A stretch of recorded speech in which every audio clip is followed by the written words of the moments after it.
is it worth it to pay the taxes, do the conversions, and end up with a fuck ton of money later tax-free in retirement? Or is it not? Is it better to just save a few dollars, not pay the taxes on conversions during, in this case, those 7 years, and just have the money chilling in a brokerage account, knowing that we can access it whenever we want? And oh, by the way, even though it's not tax-free, it's going to come with generally more preferential tax rates.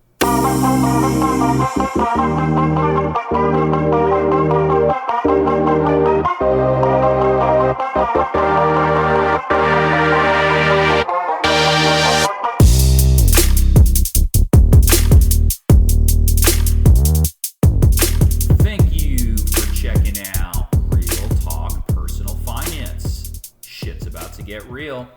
Cash Flow King with you today, and in today's episode, we have ChatGPT analysis, and is it worth it? Trump account calcs with numbers. Thanks so much for tuning into the show. As always, we really appreciate it.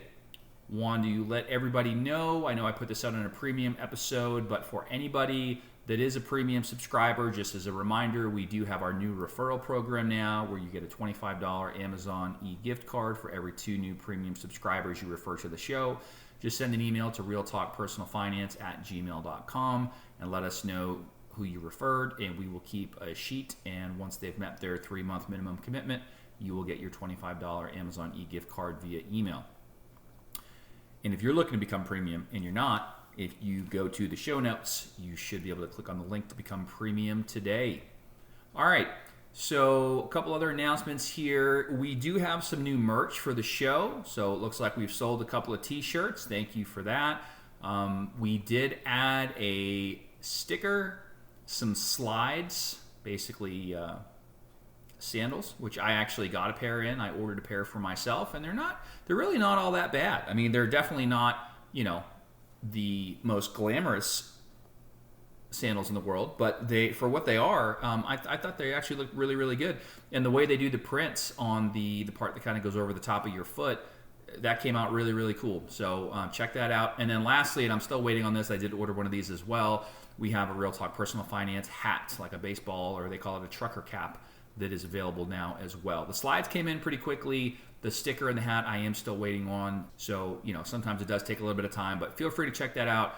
And we have promo codes. If you look in the show notes, if you're just a normal everyday listener, you got RTPF10 for 10% off. And if you're a premium subscriber, as you know, we have a code for 25% off for you guys. It's a separate promo code. And if you're premium, you know what that code is. So thanks again for your support. All right, so I'm going to promise you guys, I think, that this will be the last episode, at least for a little while, on anything to do with Trump accounts. I know there's some people that are probably, single, don't have kids, don't give a shit about anything that I'm talking about. And for those folks, and for your sake, I'm going to go ahead and, after today's episode, probably table it for a little while, and we'll get some other shit going. But I couldn't help it. This episode is actually kind of prompted by a conversation that we had with our CPA recently, and believe it or not, we still have not filed our 2024 taxes, which I know a lot of real estate investors, if you're still waiting on K1s or you had K1s come in late and you have to file an extension like pretty much all of us do every year, this is something that we're all used to. But sometimes when people hear that, they're like, how the fuck have you not filed your taxes yet? But anyway, we were having a call with our CPA, we were going over some stuff, and somehow the Trump account thing came up, and I kind of told him what my thought process is on the whole thing, and kind of just was like, would be interested to get your opinion or your thoughts or whatnot. And quite frankly, the overwhelming sentiment from him, which pretty much echoes my episode number 1 on this Trump account stuff, is that they're really not all that great. And I think when I initially asked him for his opinion, he was, you always have to ask yourself the question, compared to what? So if it's dog shit, compared to what? What are we comparing this to? And I think he was looking at it from the context of college savings, right? There's better options out there generally available, like 529 college savings plans. There's other accounts that give you more flexibility, like a brokerage account. We've talked about that on the show. I won't rehash that now. However, he really didn't seem to think the Trump accounts were all that great of an idea unless you had a child that was born starting in 2025, where you got the free $1,000. And again, those accounts can all be open whether or not you had a child born in 2025 or prior to that. Those Trump accounts can be open starting in the middle of, I think it's July of 2026. So, and I said, yeah, I get that. Like, I agree with that part, that is an alternative to college savings plans. Yeah, they kind of suck. But as a retirement plan alternative, or retirement plan supplement, I guess would be a good way to say it, where you can get dollars into this thing sooner and basically get a jump start on retirement planning for your child or children, why the hell wouldn't you do that? And I kind of went through my thought process behind partial Roth conversions, this, that, and the other thing. And he pointed out to me something that I didn't really think about, and I'm glad he did. And that was, okay, well, that's fine, but if the child is between the ages of 18 and 23 and they're still a dependent, or let's say they're in college, for example, if they convert too much during that time, they're going to be subject to the kiddie tax. And that's something, quite frankly, I didn't really think about.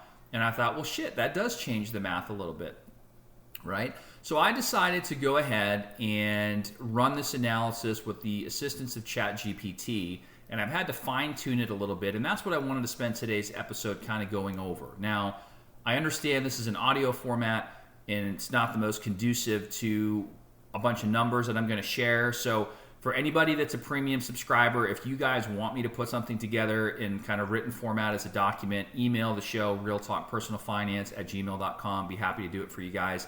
But if not, and for everybody else, we're going to try to do this in audio format here the best that we can. I'm not going to go over every single number. I'm just going to kind of set the stage, let you know what I was trying to compare, and some feedback I got from ChatGPT. And by the way, this isn't the end-all be-all. I did spot check a couple of things on this to make sure that everything made sense and that it was directionally correct.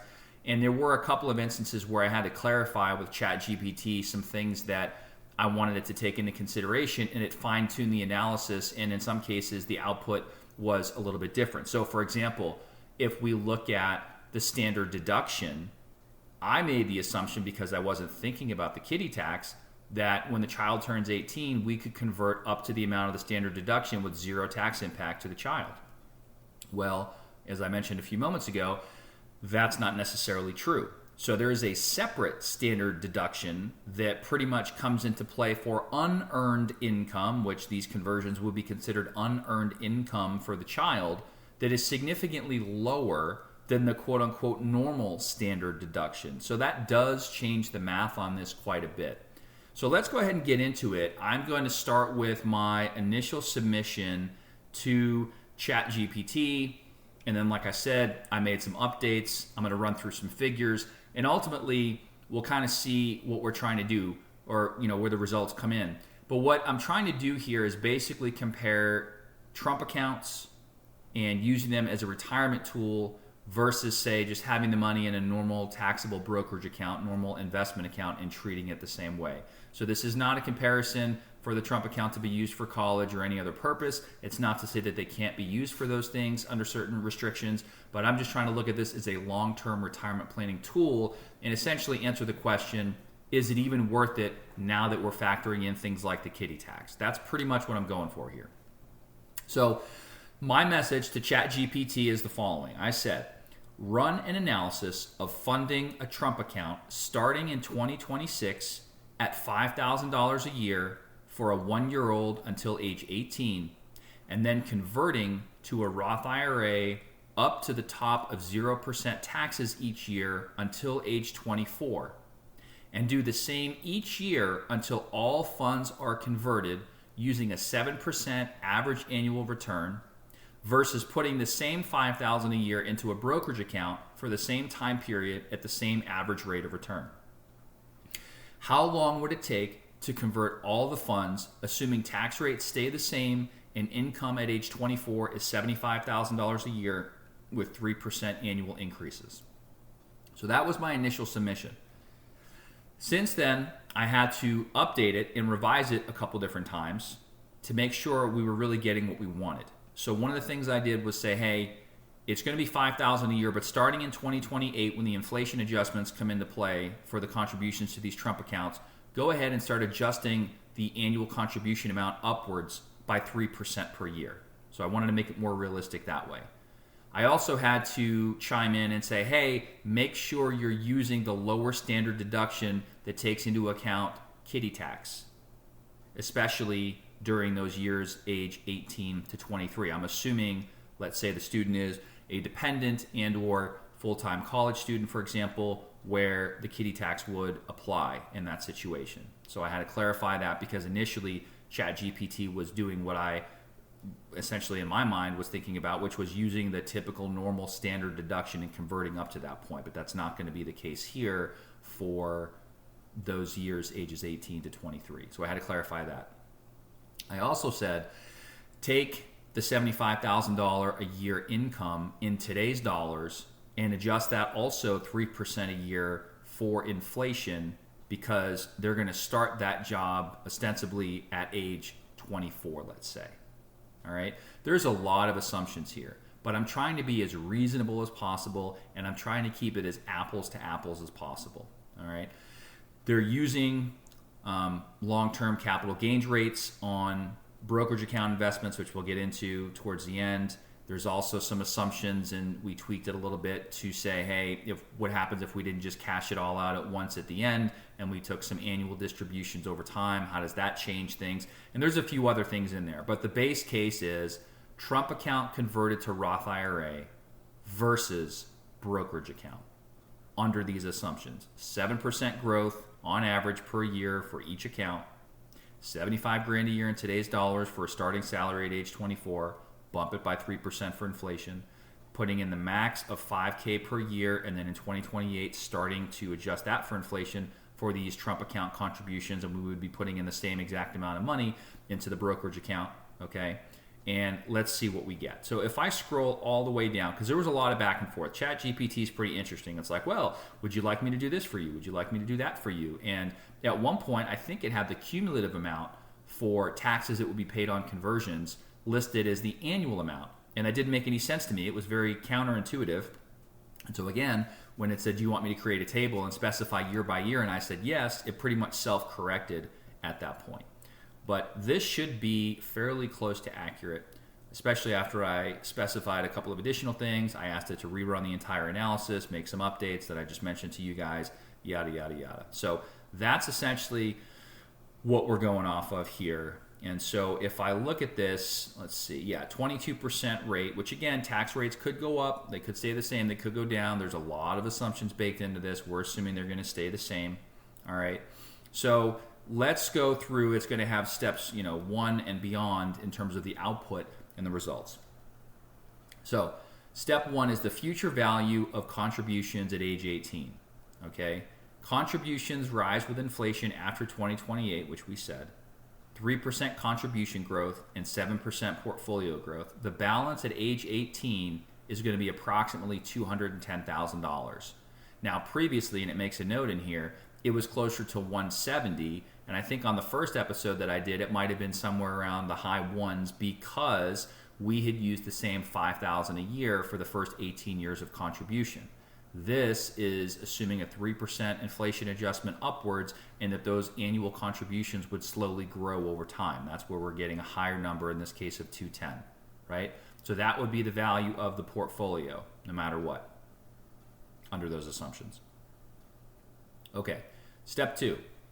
And this is the important part. This is what really threw a wrench into the whole thing with the kiddie tax. So between ages 18 and 23, because we can't do this before age 18, we are converting, instead of the original closer to $15,000 a year, which would have got everything converted more quickly and was a more favorable scenario, but that's not how it would actually work most of the time. We are simply going to convert, instead of the $15,000 a year, we're going to convert $2,000 a year, and we're going to be able to do that tax-free because we're using the lower kiddie tax standard deduction. So by the time the child turns age 24, right, for that 18 through essentially age 24 year time period, $2,000 a year for 6 years, that's $12,000 of Roth conversions that will be done without any tax implication by age 24. Not a ton of money, but again, we're not paying any tax during that time on those conversions because we're using the kiddie tax standard deduction, and obviously this is not going to be taxable. Now, in the meantime, as we know, the account will continue to compound at 7%. All right, we got that. So at age 24, if we're looking at what does this account look like, we now have $12,000 in the Roth portion, and the Trump account has roughly $300,000 for a total of $312,000. All right. Now here's where it gets interesting. This is step 3. So phase 3, whatever you want to call it. Once the child reaches age 24, and presumably they're working full time at this point, and they have a salary, which, if you remember back to my opening comments, I'm using $75,000 a year in today's dollars. Could be more, could be less, right? Have to pick a number somewhere. And again, we adjusted that 3% annually for inflation. So by the time this actually would come full circle in the year roughly 2050, that $75,000 salary in today's dollars is going to be closer to $153,000 in future value, right? That's what the salary would be at that time, which would be equivalent to about $75K per year today. Now, when they are presumably no longer a dependent, they are working full time, they are earning money, salary on their own, we are no longer going to have to use the kiddie tax standard deduction. We're going to be able to use typically the normal standard deduction. So in inflated dollars, it's estimating that would be around $30,000 at that time. And therefore, if you took the roughly $153,000 annually in salary at age 24 in the future, and we backed out the $30,000 of standard deduction, again, forecasting that would be around that much for a single person in the future, then their taxable income, again, keeping this super simple, assuming no other deductions or AGI reductions, their taxable income would be $123,000. Okay, chances are it's going to be less than that because they might have an HSA, they might have some pre-tax contributions to things like medical, healthcare through work, so on and so forth. But for now, we're just going to try to keep it as simple as we can because this is already convoluted and complicated enough. So we assume that they convert at a 22% marginal federal bracket steadily, right? So we're just going to convert, and we could essentially do as much as we want, but most of the time people want to go to the top of the bracket that they're already in so that they're not converting additional dollars and paying additional taxes on those additional marginal dollars. So we're going to start at age 24 at about $300,000. And again, it's going to grow at roughly 7%. We're going to convert roughly $60,000 or so at the 22% federal marginal bracket. If we do that, it's going to take us, it looks like, I'm going to double check this, I'm going to come back to the bottom. At this stage, and I'll circle back to this here in a little bit, it's saying 7 years. So by age 31, that it would be fully converted. And then it gives me some balances. It does the same with the brokerage. Okay, I'm gonna skip back to that stuff, but I'm gonna go back down here real quick and see where we're at. Okay, yeah, when I had them rerun it, okay, Trump accounts balance at the end of year 30, so basically age 31 is correct, that they would have all the money out of the Trump account and basically into the Roth IRA. All right, so at that time, the Roth balance, again, assuming these funds have grown throughout this entire time, would be about $631,000 at the age, at age 31, $676,000 at the age of 31. Could you imagine being 31 and because your whomever, parents, grandparents, aunts, uncles were thoughtful and planning oriented enough to think about this for you to have that kind of a head start, with tax-free income building for your anticipated retirement, which could ostensibly be 3 decades or so or more from that point in time. It's just a huge advantage. So again, when we're doing those conversions over that 7-year period and we're converting roughly chunking $60,000 a year at 22%, we're basically paying $13,000 in taxes each year. That is our out-of-pocket outlay and the quote-unquote price we are paying to get these funds that have been growing inside this Trump account ultimately into the Roth IRA. And at that point, that Trump account is basically emptied and everything continues to grow in that Roth IRA, right? So let's see here. Yes, I would like you to do that. It's asking me if I want them to put another table in there. Yes, I would. All right, so now it's analyzing. It's probably going to tell me to fucking upgrade to the, I think it's ChatGPT Plus. It's like $20 a month. I actually thought about doing it because when you get into something like this, I think they only give you, I want to say it's maybe 5 queries or something like that in a 24-hour period. So, you know, you could be halfway down the rabbit hole on some of this stuff, and all of a sudden you're like, all right, well, you know, I want to go ahead and continue with this. And it says, well, sorry, you need to upgrade to the next version or whatever. Is it worth it to pay the taxes, do the conversions, and end up with a fuck ton of money later tax-free in retirement? Or is it not? Is it better to just save a few dollars, not pay the taxes on conversions during, in this case, those 7 years, and just have the money chilling in a brokerage account, knowing that we can access it whenever we want? And oh, by the way, even though it's not tax-free, it's going to come with generally more preferential tax rates. So for example, at least right now, long-term capital gains and qualified dividends for most people, and it's going to vary based on your situation, but generally for most people is going to be taxed at 15%, right? Well, that's actually going to be lower capital gains tax, long-term capital gains tax, than, in this example, the person who's in the 22% federal marginal rate of 22% for ordinary income, which the conversions are going to be treated as ordinary income. So there's a lot of things that you have to look at, you know, back and forth in terms of how that goes. All right, guys, I'm back. I had to stop here for a second. ChatGPT was having a brain fart again. That's why I think AI is really cool, but at the same time, like, you always need to check and double check some things that are going on. So what I ended up doing, because it was cool and it ended up putting something in a spreadsheet for me, but then some of the numbers it was using in the spreadsheet were slightly different than some of the numbers it used in the initial analysis. I basically just picked up from where they left off. So we had the $676,000, which all essentially ends up in the Roth IRA at that point. And I just did a quick time value money calculation to try to keep this as clean as possible as we wrap up here. And said, okay, if we continue with that 7% rate of return, average annual rate of return, we put no additional dollars into this, which obviously, if the child is working, they're probably going to have a retirement plan at work. They can also do their own contributions to the Roth IRA subject to earned income limits, and there's always the back door. We've done shows on that. We'll skip that here. But if we just let it ride essentially for, we'll call it 29 years, right? So that would bring them to age 60, which satisfies the 59.5 requirement, and therefore anything and everything that's in that Roth IRA could come out completely tax-free at that point.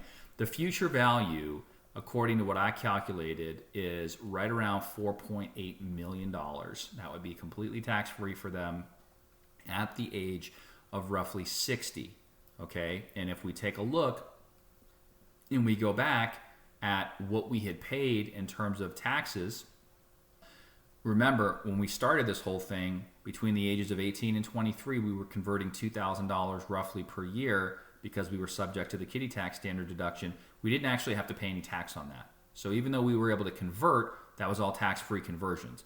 Then when the child reached age 24 and we started chunking like we talked about earlier, and we were converting roughly $60,000 a year, we were at that point starting to pay tax to the tune of roughly $13,000 a year. So $13,000 of tax in order to wave the magic wand and convert $60,000 from the Trump account, which is tax deferred, into the Roth IRA, which ultimately becomes tax free. So if we do that over time, and then the final year we would have been paying less in conversion tax because we just converted whatever was left of it, it looks like we would have paid roughly $70,000 to $75,000 in total tax. So this is in addition to the contributions that were made over the years, right? But again, that would have been the same into the Trump account versus the brokerage account. We would have paid a total of $70,000 to $75,000 of total tax. And mind you, that is over a period of 7 years. So, you know, again, $13,000 a year. The last year was only $6,000 to get the rest of it in there. So if you average it out, you're talking about 10, 11 grand a year on average in taxes, right? Most years 13, and then the last year 6.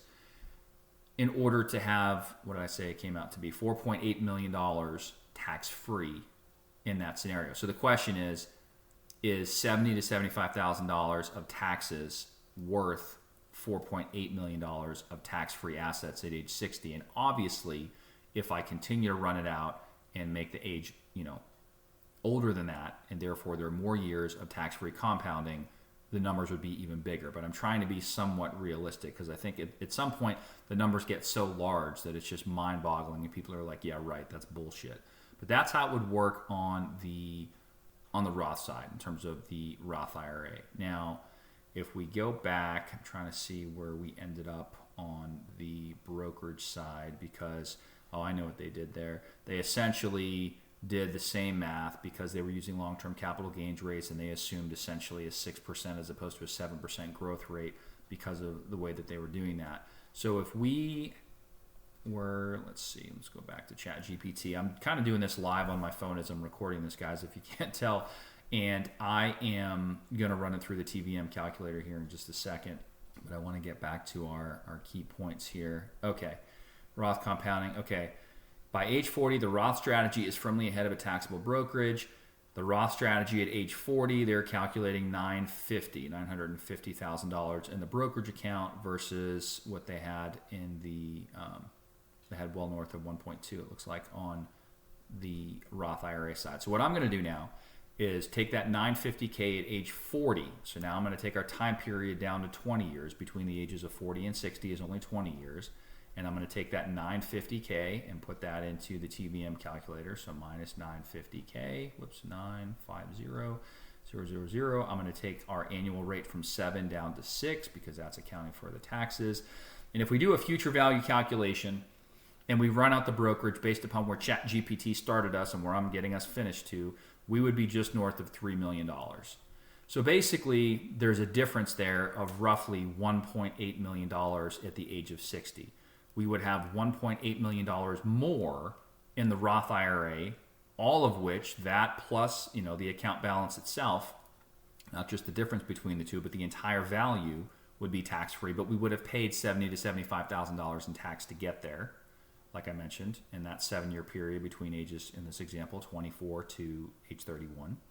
On the brokerage side, we would have just north of $3 million, but we would have saved ourselves, quote unquote, and not had to pay that $70,000 to $75,000 in taxes.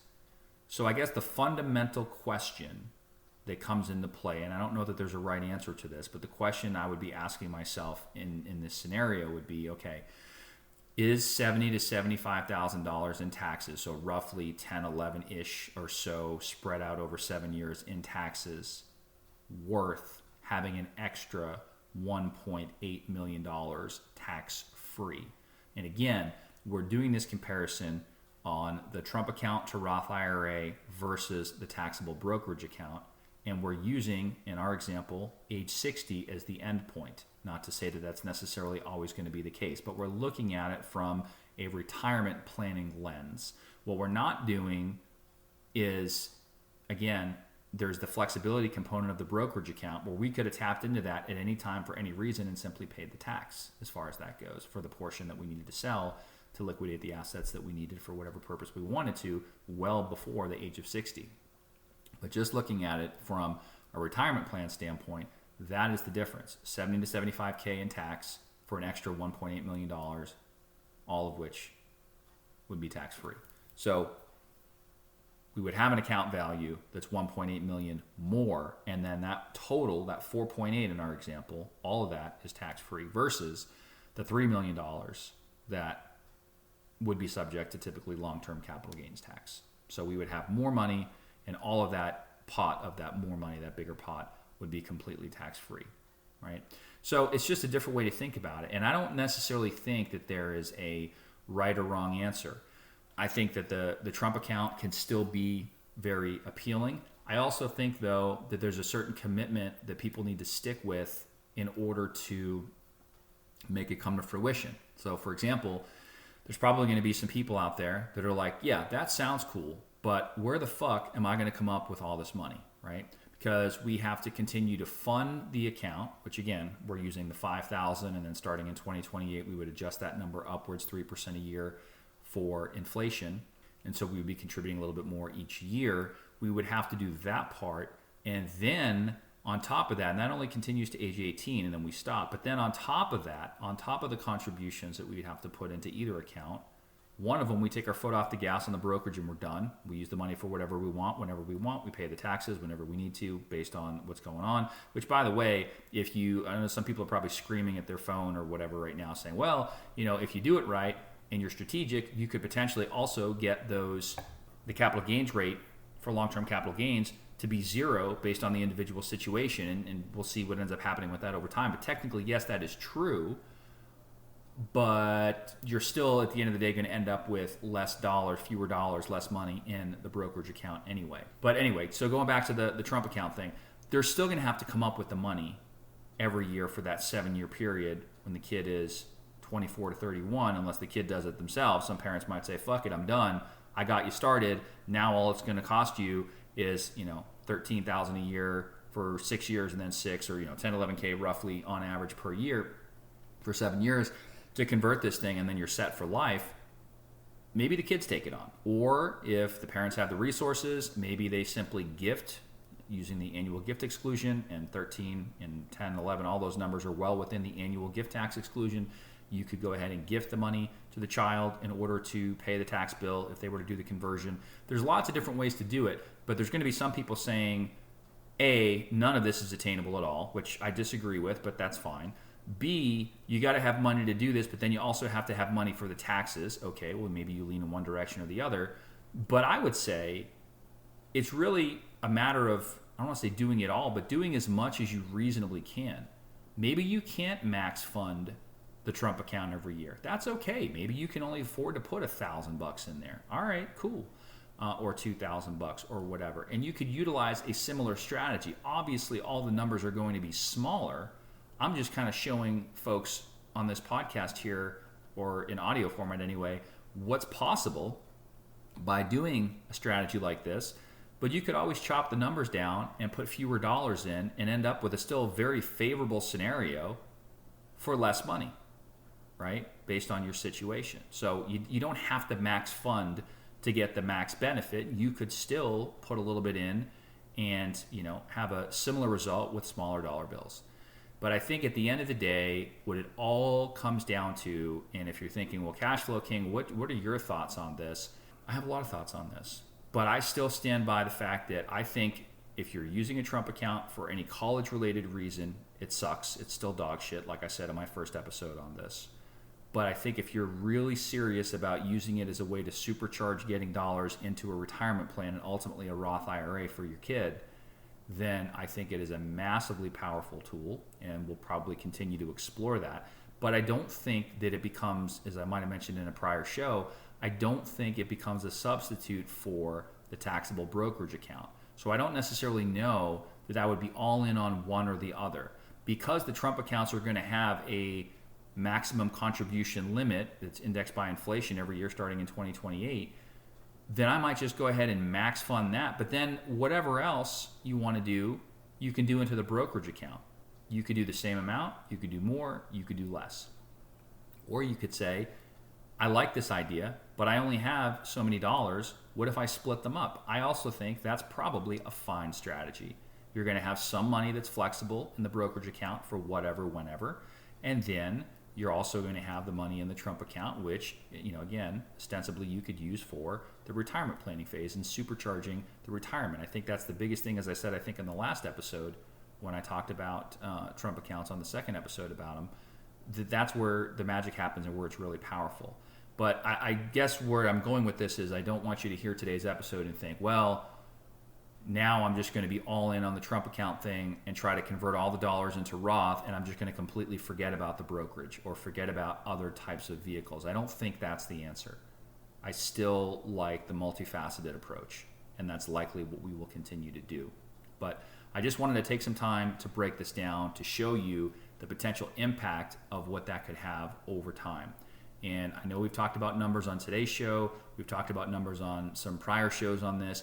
Keep in mind, if they do sound a little bit different, I think we took it several steps further today, but one thing we did today that we didn't do in the previous episodes is adjust these amounts annually for inflation starting in a certain time period.